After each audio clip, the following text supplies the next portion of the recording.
l'idée de départ, c'était de chercher à réaccrocher, on va dire, ce quartier aux voies qui l'entouraient, qui étaient des grosses départementales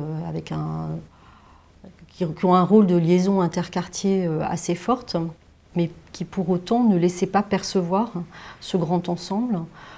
Donc cette manière de réouvrir le quartier sur ces voies importantes, c'est aussi une façon de le désenclaver. On avait cette avenue du 8 mai 45 assez routière, et puis deux axes assez routiers aussi, qui sont donc la rue du 11 novembre et je crois que c'est Maurice Thorez. La rue du 11 novembre, si on voit sur la photo aérienne, on avait toute une surlargeur ici routière, qui était de la gestion d'intersection avec des difficultés de traversée, bien sûr, puisque c'était priorité à la voiture, donc sur toute cette partie-ci. Et de la même manière, ces deux départementales convergeaient ici, et on avait ici tout un délaissé routier assez important qu'on voit là sur cet espace-là. En revanche, on avait la rue du Bois-l'Abbé, qui était un axe qui pouvait être aussi important. C'est une liaison assez forte sur tout le plateau de Champigny, et dont la séquence à hauteur des Mordacs n'était pas aménagée. Donc on a proposé de retrouver cette continuité de boulevard urbain, qui était un projet qui était déjà engagé par le Conseil général. Proposition de réaménagement de l'avenue du 8 mai 45, et de déclasser la rue du 11 novembre en rue de quartier, de façon à venir articuler sur cette rue la réhabilitation de l'école Maurice Thorez qui était engagée par la ville. Sur les terrains qu'on dégageait, la construction du centre sportif, du pôle sportif et quelques terrains de sport attenants. Et puis la construction des deux opérations de Paris Habitat sur cette surlargeur routière, avec quand même la démolition de la tour EM qui était ici. Alors ça nous a aussi permis de retravailler sur toutes les liaisons et rues qui permettaient donc de desservir l'ensemble des logements. Donc la réalisation de la rue Jean Ferrat, alors sur des voies qui existaient pour partie, qui n'étaient pas forcément reliés, qui ressemblaient plus à des parkings qu'à des rues classiques. Donc cette rue Jean Ferrat, et prolonger la rue Julien Hulot jusqu'à la rue du 6 septembre, qui arrive sur la place des commerces, et là avec la démolition du centre commercial, puisque cette rue, elle se dessine sur le centre commercial, l'ancien centre commercial, qui était complètement pris entre les quatre tours.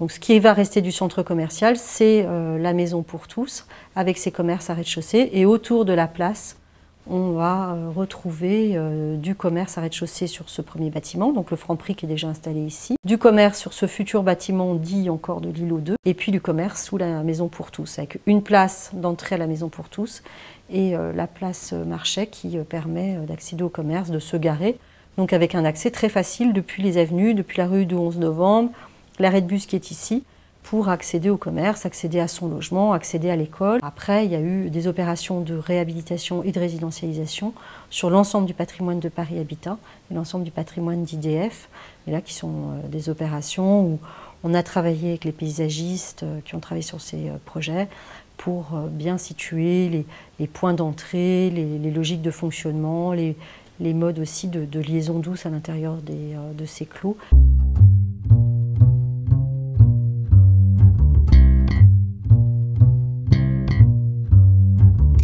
L'ensemble de ces résidentialisations permet une organisation simple et une lecture simple des bâtiments, c'est-à-dire des entrées donnant sur rue clairement identifiées avec un numéro de rue et un adressage complet, les différences de niveau qui sont accompagnées de rampes pour améliorer là aussi le quotidien de fonctionnement pour les habitants, des places de stationnement, de parking attribués à chacun des bâtiments, qui sont privatisés et attribués pour chacun des trois bâtiments. Donc vous voyez les parkings ici, les parkings à l'arrière du bâtiment F, avec là aussi des adressages directement sur l'avenue du 8 mai. Sur les autres bâtiments, on a au contraire une résidentialisation moins forte, qui conserve le caractère un peu champêtre de grands espace vert central, cœur vert du quartier, autour d'une grande aire de jeu avec des plantations d'arbres, des équipements, et là aussi du stationnement résidentiel, des adressages clairs des bâtiments, sur rue pour certains et d'autres à l'intérieur du Clos des Mogatons. Ça permet aux habitants qui veulent vivre correctement de mieux vivre puisqu'ils retrouvent un fonctionnement plus facile au quotidien, c'est-à-dire ils ont des places de stationnement réservées, ils ont des entrées d'immeubles non squattés, en tout cas moins squattés. Ils ont une végétation, une qualité de végétale qui n'existait pas avant. Donc normalement, une qualité de vie meilleure après résidentialisation qu'avant. La question pour moi, c'est la question des années 70. C'est qu'est-ce qu'on fait de cet héritage? On ne peut pas le nier, ça existe partout. Je suis contre l'attitude nihiliste en disant ça n'existe pas. Et donc je me suis attaché à cette question. Cette question, c'est qu'est-ce qu'on fait dans cet héritage? Et il faut, je pense, éviter de se poser la question du beau et du laid, mais de la question de ce qui existe et des qualités humaines de ce lieu et des lieux qu'on va créer. Et je me suis donc intéressé à qu'est-ce qu'on peut en faire. Et finalement, on peut voir assez clairement dans ce type de grand ensemble, et particulièrement à Champigny, qu'il y a des modèles urbains qui sont inconciliables. Il y a le pavillon, la barre, la tour, et à côté des maisons de ville. Et ça a une cohabitation architecturale qui est relativement difficile et chaotique. Et donc c'est à cette question que je me suis affronté. Je me suis dit que peut-être si on les superposait, on rendrait ces modèles amis.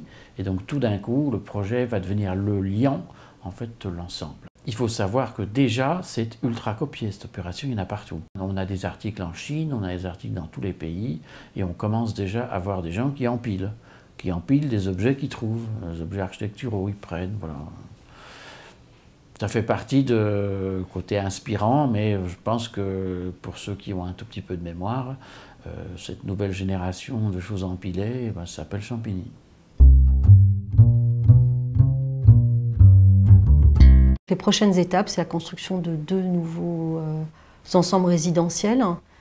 Un sur la place, la nouvelle place des commerces, qui va accueillir lui aussi du commerce à rez-de-chaussée. Parce que l'idée, c'était aussi de compléter l'offre commerciale existante, donc accueillir des services bancaires, des commerces aussi nouveaux. Et puis une autre opération de logement qui est lancée là en accession, puisque l'idée, c'était aussi d'aller vers plus de mixité, on va dire, en termes d'offres de logement, sur l'emprise du bâtiment A qui va être démoli. Donc ça, ce sont les prochaines étapes.